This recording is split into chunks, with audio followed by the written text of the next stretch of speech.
Et comme je vous l'ai annoncé au sommaire, un invité dans ce journal pour décrypter l'actualité, Kisombe Tochumani, il est analyste politique, mais également le communicateur de la majorité présidentielle. Bienvenue.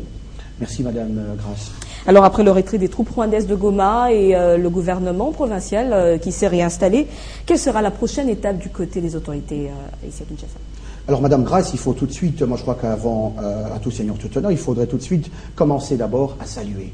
J'aimerais prendre 2 secondes pour saluer cette leadership avéré, cette voix voulue par le chef de l'État de la diplomatie. Aujourd'hui, cette guerre nous aurait pris encore un peu plus de temps, mais le chef de l'État, de par son amour, de comprendre que le citoyen congolais mérite le plus tôt, et que la vision incarnée par Joseph Kabila Kabange, qui est le président de la République démocratique du Congo, de vouloir inculquer cette notion de paix aujourd'hui à travers et envers tous nos voisins. Le Congo se veut un pays prospère, se veut un pays dans lequel il ferait beau vivre pour ses citoyens et pour les pays voisinants.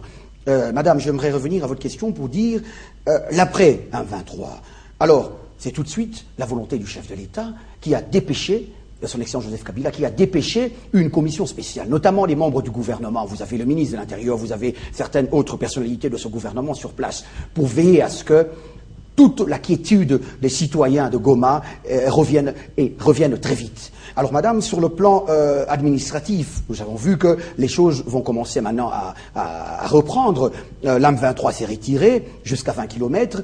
La position du chef de l'État est que rien ne serait négocié. Le chef de l'État est prêt à écouter et seulement à écouter. Joseph Kabila Kabange, comme l'a voulu le sommet de Kampala, le président de la République a dit qu'il ne négocierait rien, qu'il était prêt à écouter. Alors justement, voilà. En parlant de négociation, notre gouvernement qui dit qu'il ne va pas négocier, qu'il va plutôt évaluer, ce à quoi ne s'attend pas justement le M23. Est-ce que ces divergences ne risqueraient pas de bouger les choses? Non, pas du tout. Il faudrait ici rappeler quand même, après les murmures dans chaque coin, madame, lorsque le président de la République, beaucoup ont voulu que le M23 ne se retire pas, beaucoup ont pensé. Mais alors, il faut voir que ce leadership, cette vision, aujourd'hui, peut-être pas encore présent dans l'esprit de beaucoup de dirigeants africains, mais le président Joseph Kabila l'a déjà.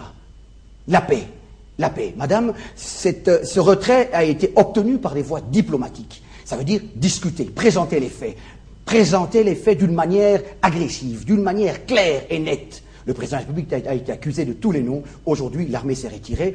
Mais parce que vous me demandez, madame... Oui, l'armée s'est retirée, mais elle a donné un ultimatum d'ici 24 heures s'il n'y a pas de négociation.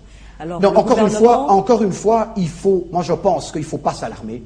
Il ne faut pas s'alarmer. J'ai confiance, et à travers moi, tous les Congolais qui ont voté Joseph Kabila et ceux qui ne l'ont pas voté, aujourd'hui comprennent que c'est un monsieur visionnaire. Nous devons laisser les spéculations. Il nous a donné que 24 heures.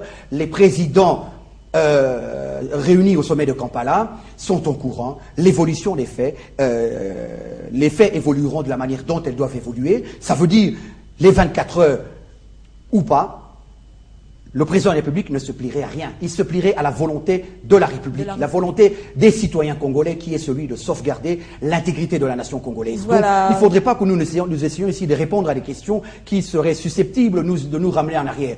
Aujourd'hui, nous devons féliciter un homme qui a réussi jusque-là par des voies diplomatiques et qui nous a évité un bain de sang dans ce pays. Et je cite en l'occurrence son excellence Monsieur le Président Joseph Kabila Kabange, dont je soutiens à très haut voix. Merci Monsieur Kisombe Tochumani. Je rappelle que vous êtes analyste politique, mais également le communicateur de la majorité présidentielle. Merci d'avoir répondu à toutes mes questions. Merci Madame Grace, c'était un plaisir. Voilà. Au Maniema.